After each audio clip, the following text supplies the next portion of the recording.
Oh Seigneur, regardez ce monstre derrière cette dame qui l'amène quelque part. Soudain, sur la voie, ils rencontrent un homme de Dieu qui a aperçu le monstre derrière la dame. L'homme de Dieu dit « Oh mesdames, où allez-vous » Les dames répondent « Monsieur, nous faisons une promenade. » L'homme de Dieu répond « C'est bon de faire une promenade en famille. Monsieur, où allez-vous avec ces dames ?» Le monstre répondit « Je les amène faire une balade avec moi, histoire de se divertir. » Oh Seigneur, que Dieu vous délivre de tout mal. Le monstre répond « Vous avez quoi, madame, êtes-vous normale ?» La dame assise sur le fauteuil roulant dit « Madame, qu'est-ce qui se passe ?» L'autre répond « Oh madame, y a quoi? Nous allons juste nous promener, c'est tout. » Le monstre répond « Laisse-nous partir. » L'homme de Dieu réplique « Je ne t'ai pas questionné, diable, tais-toi. » Il répond encore « Je vais te faire ça maintenant, tu me verras. » La dame au fauteuil roulant dit « Mon frère est très mal, allons. » Tout en souriant, l'homme de Dieu, ne les laissant pas partir, résiste et leur crie encore « Arrêtez!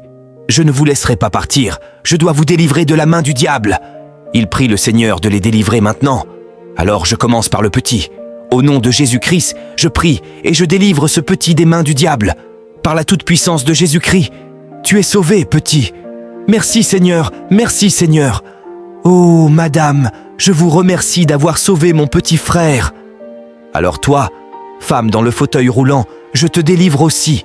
Donne-moi ta main, je prie le Seigneur qu'à cet instant, en tenant ta main, tes jambes bougent et que tu reprennes la marche. Alors, lève-toi et marche. Tout en souriant, elle a retrouvé ses jambes qui bougent et elle loue le Seigneur. Ensuite, l'homme de Dieu dit « Maintenant toi aussi, tu seras délivré. Alors donne ta main. Seigneur, tu as ouvert les yeux aux Égyptiens, tu as ouvert les yeux de l'aveugle en Égypte. Alors je te supplie de venir libérer cette dame des chaînes du diable afin qu'elle commence à voir. Amen. » Alors tous contents sont heureux ainsi que le monstre. L'homme de Dieu dit « Alors toi, monsieur, à genoux et confesse tes péchés, et tu seras délivré. » Le monstre répond « Quelle confession? Je n'aime pas ça. » L'homme de Dieu dit « Tu ne peux rien contre le Seigneur, tu seras vaincu. » En disant cela, le monstre sort quelque chose de rouge de sa poche et commence à lancer des sorts mystiques. De l'autre côté, l'homme de Dieu prie très fort. « Au nom de Jésus, je t'envoie le feu de Jésus-Christ. Il te bannira et te brûlera. Nul n'est plus fort que Dieu. » À ce moment-là, le monstre tombe à terre et crie très fort. « D'accord, d'accord, je vais dire la vérité. Oui, je voulais les tuer, tous pour avoir de l'argent. Hélas, ce n'est plus le cas. Tu es vaincu au nom de Dieu. » Alors, à ce moment, l'homme de Dieu prie. « Je te délivre aussi du mal, du péché. Tu es sauvé, et ne commets plus jamais ce genre de péché. Dieu t'a déjà délivré, et tu seras désormais sauvé. Mesdames, ayez pitié de lui, et pardonnez-lui. Il était tenté par le diable, mais maintenant je l'ai déjà délivré du mal et du péché. Retenons ceci, les amis. Priez et ne laissez aucun mal vous dominer. Suivez correctement cette vidéo, partagez, aimez et n'oubliez pas de vous abonner. Regardez très bien cette vidéo du début jusqu'à la fin et soyez attentifs pour ne rien rater. Déjà là, le plan de la vieille a déjà échoué en tapant ses mains l'une contre l'autre. Et voilà son fils qui arrive. En voyant son fils venir, elle pleure comme une innocente et commence à dire « Oh Seigneur, qu'ai-je fait pour mériter cela? Et c'est dans la maison de mon fils que tout cela se passe. Seigneur, viens à notre aide. » Elle fait semblant de pleurer à sa manière, et son fils, qui ne sait rien assis à côté, la console et dit « Maman, ce n'est pas de notre faute si tout ceci se passe. Dieu l'a voulu, maman, et vous n'avez pas besoin de pleurer. Je vous en supplie, calmez-vous et ne pleurez plus, maman. Dieu sait ce que nous endurons, et c'est pourquoi ces choses nous arrivent.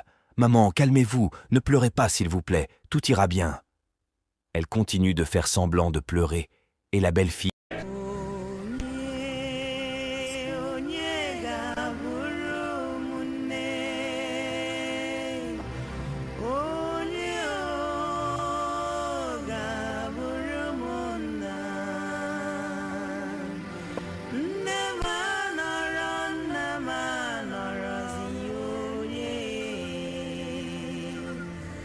Il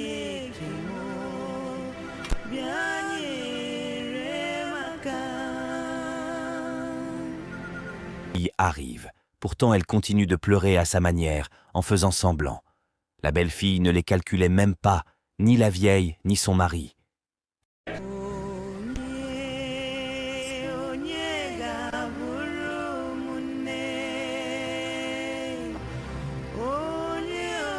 Elle s'approche de la vieille pendant qu'elle pleurait.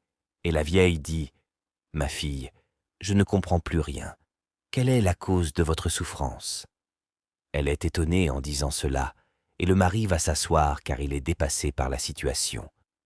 La vieille continue de parler en pleurant, versant des larmes de crocodile. Elle parle, ne fait que parler, continue toujours de parler. Et la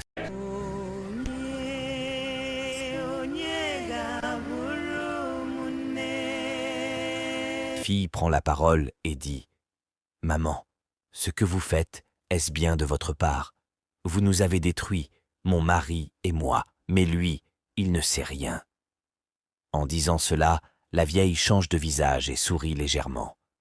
Mais la fille, la connaissant, ne se tait pas. Elle aussi parle.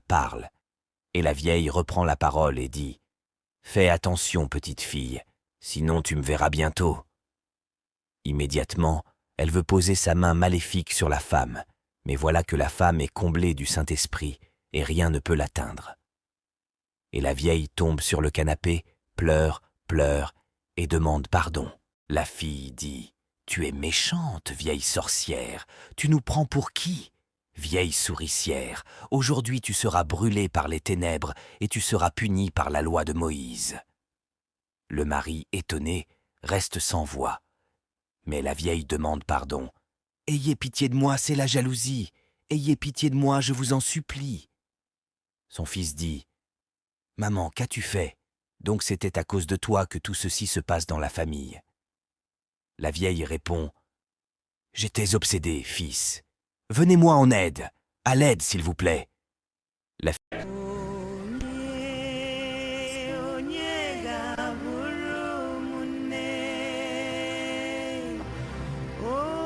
fille dit « Je te délivre du mal, du démon satanique. Que le feu et l'Esprit Saint te fortifient et te lavent de tout péché. »